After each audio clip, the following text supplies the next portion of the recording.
นี่เดี๋ยวมื้อนี้สิมาสอนอันปลอม VPN ไปเวียดนามไปเอาเครื่องฟรีเนาะถ้าบิดเราก็ต้องมีแอปตัวนี้ก่อน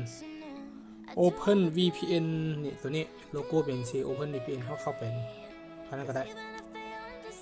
Play Store นี่โหลดก็ได้เขียนแต่ Open VPN จะไม่ออกมาเป็นแอปตัวนี้หลังจากโหลดแอปตัวนี้มาแล้วOpen VPN มาแล้วก็เข้ามานี่เดี๋ยวสิเปิดหน้าใหม่ออกมาเลยเข้าไป Google เนาะอันนี้ที่เปิด Google.co.th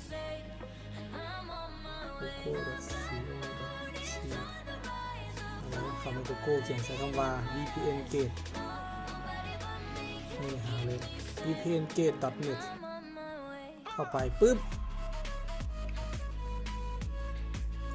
หลังจากนั้นเขาก็มาเลือกเลยว่าเขาสิไปประเทศใดประเทศที่ว่ามีเครื่องให้รับให้นี่เป็นประเทศเวียดนามเขาก็หาประเทศเวียดนามตัวนี้เนาะสมมติว่านี่เห็นทุกประเทศเวียดนามแล้วเขาเข้ามานี่ตัวนี้เลยตัวนี้เลยเห็นมันกดเข้าไปเนาะ Open VPN Config File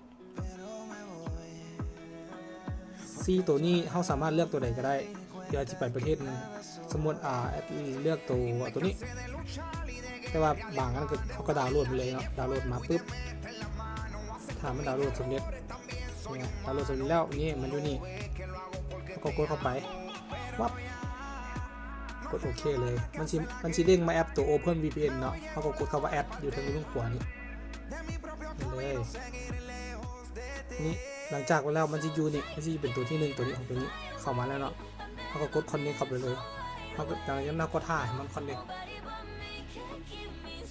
VPN ตัวนี้มันไปประเทศเวียดนามแต่ว่าที่ต่อยากนิดนึงพวกนั้นนี่นะแต่ว่าบางตัวมันก็ต่อบ่ได้ต้องถ่ายให้มันต่อได้แล้วก็เข้าไปเกมแล้วก็ไปทับเครื่อง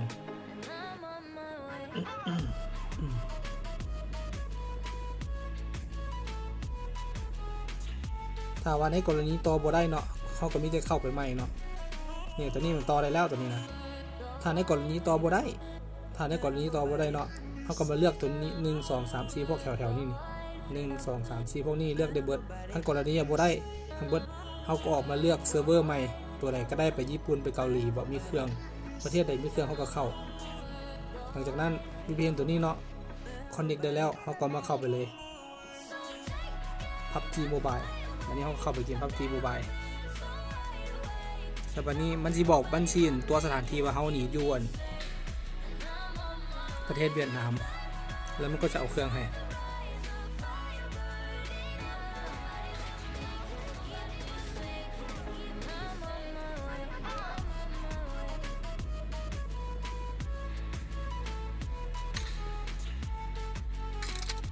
แต่ตอนนี้แอดกดทับไปเรียบร้อยแล้วมันจะบ่มีเขาหลังจากนั้นเขาเข้ามาดี2จุดหมายเนาะนี่เมื่อ PUBG Mobile VN นี่เวียดนาม New Version Update เนี่ยแต่ว่าทีนี้กดทับไปแล้วก็เลยบ่เห็นได้ทีมของนั้นใหม่กับเขาก็มีแล้วของคนประเทศลาวที่ได้แล้วตัวนี้ก็จะได้ใหม่มันมีพวกเสื้อพวกอย่างนี้เข็มฉีดยาแล้วก็ชิ้นส่วนแล้วก็เสื้อ50ชิ้นส่วนเสื้อ50